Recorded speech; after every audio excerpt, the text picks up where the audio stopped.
हजारों की तादाद में किसानों के साथ दिल्ली के लिए रवाना होने से पहले एनडीए के सहयोगी और नौगौर से सांसद हनुमान बेनीवाल ने यह स्पष्ट कर दिया है कि भाजपा को अब अपना जवाब देना होगा।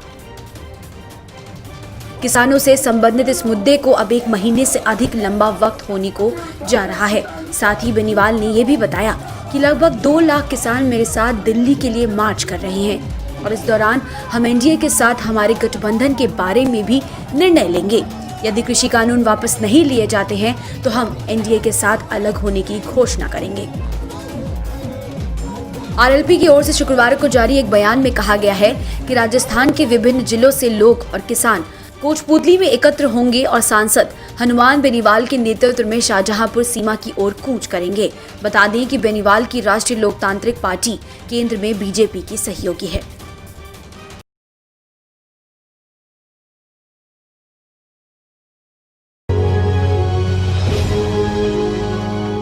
किसान आंदोलन के बीच प्रधानमंत्री नरेंद्र मोदी ने आज इस साल की आखिरी मन की बात की। अपने रेडियो कार्यक्रम मन की बात में मोदी ने vocal for local, corona virus समेत सिखों के गुरु गोविंद सिंह का भी जिक्र किया।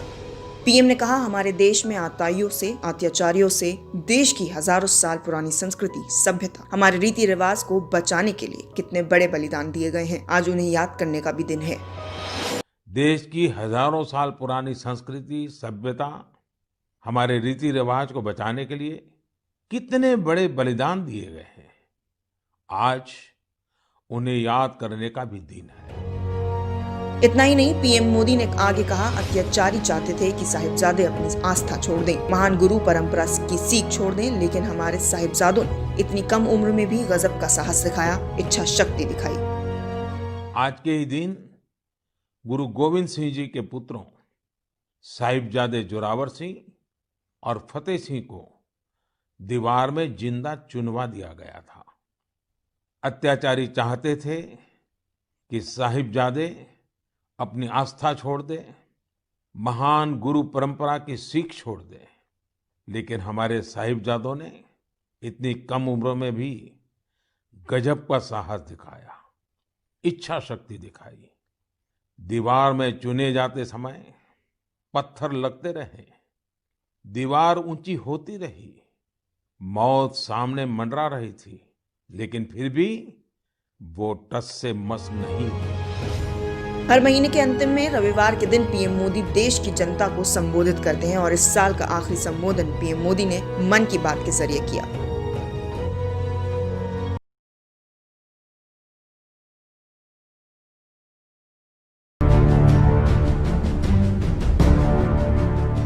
प्रधानमंत्री नरेंद्र मोदी ने रविवार को वर्ष 2020 के अपने आखिरी रेडियो संबोधन में मन की बात के दौरान देश में शेर, बाघ और तेंदुओं की आबादी बढ़ने पर खुशी जाहिर की। उन्होंने इसे आनंद और गर्व का विषय बताया। प्रधानमंत्री नरेंद्र मोदी ने इस उपलब्धि का श्रेय सरकार के साथ संरक्षण की दिशा में जुटी सिविल सोसाइटी और संस्थाओं को भी दिया। प्रधानमंत्री नरेंद्र मोदी ने कहा, पिछले कुछ सालों में भारत में शेरों की आबादी बढ़ी है, बाघों की संख्या में भी वृद्धि हुई है, साथ ही भारतीय वन क्षेत्र में भी इजाफा हुआ है। इसकी वजह यह है कि सरकार ही नहीं बल्कि बहुत से लोग, सिविल सोसाइटी, कई संस्थाएं भी हमारे पेड़ पौधों और वन जीवों की संरक्षण में जुटे हुए हैं। मेरे प्यारे देशवासियों, अब मैं एक ऐसी बात बताने जा रहा हूं जिससे आपको आनंद भी आएगा और गर्व भी होगा। भारत में लेपर्ड्स यानी तेंदुओं की संख्या में 2014 से 2018 के बीच 60% से अधिक की बढ़ोतरी हुई है। 2014 में देश में लेपर्ड्स की संख्या लगभग 7,900 थी। वहीं 2019 में इनकी संख्या बढ़कर 12,852 हो गई। कि पिछले कुछ सालों में भारत में शेरों की आबादी बढ़ी है, बाघों की संख्या में भी वृद्धि हुई है, साथ ही भारतीय वन क्षेत्र में भी इजाफा हुआ है। इसकी वजह ये है कि सरकार ही नहीं बल्कि बहुत से लोग, सिविल सोसाइटी, कई संस्थाएं भी हमारे पेड़ पौधों और वन्य जीवों के संरक्षण में जुटी हुई हैं। वे सब बधाई के पात्र हैं। बता दें कि पीएम मोदी ने भारत में लियोपर्ड यानी तेंदुओं की संख्या में 2014 से 2018 के बीच 7% से अधिक की बढ़ोतरी हुई है। 2014 में देश में तेंदुओं की संख्या लगभग 7,900 थी, वहीं 2019 में इनकी संख्या बढ़कर 12,852 हो गई। साथ ही देश के अधिकतर राज्यों में विशेषकर मध्य भारत में तेंदुओं की संख्या बढ़ी है। तेंदुओं की सबसे अधिक आबादी वाले राज्यों में मध्य प्रदेश, कर्नाटक और महाराष्ट्र सबसे ऊपर हैं।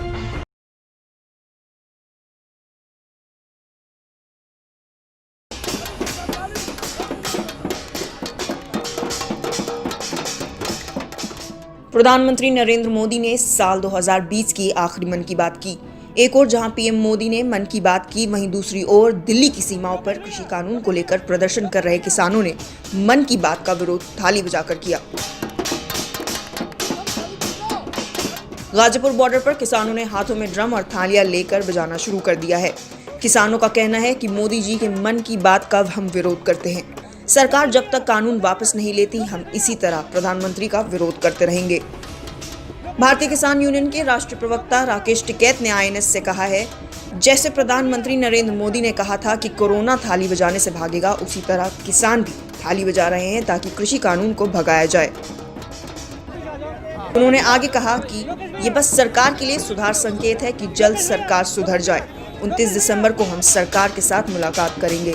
वही नया साल सबके लिए शुभ हो और मोदी जी भी कानून वापस ले लें तो हम किसान भाइयों के लिए भी शुभ हो। दरअसल किसानों ने 29 दिसंबर को सरकार के साथ बातचीत करने का प्रस्ताव रखा है। वहीं इस वार्ता में 4 मुद्दों को एजेंडा भी तय किया गया है।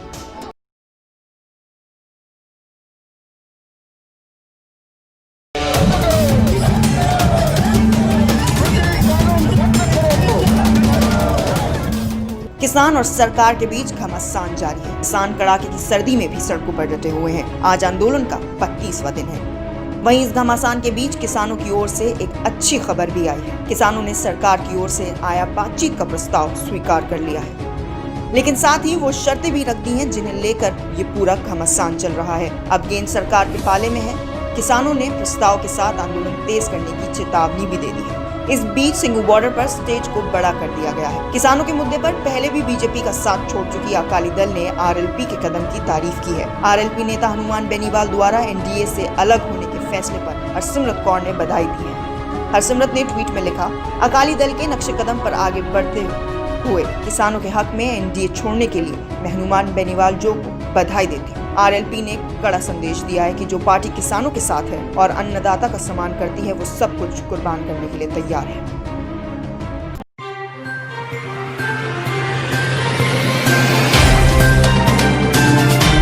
Subscribe now and press the bell icon. Never miss an update.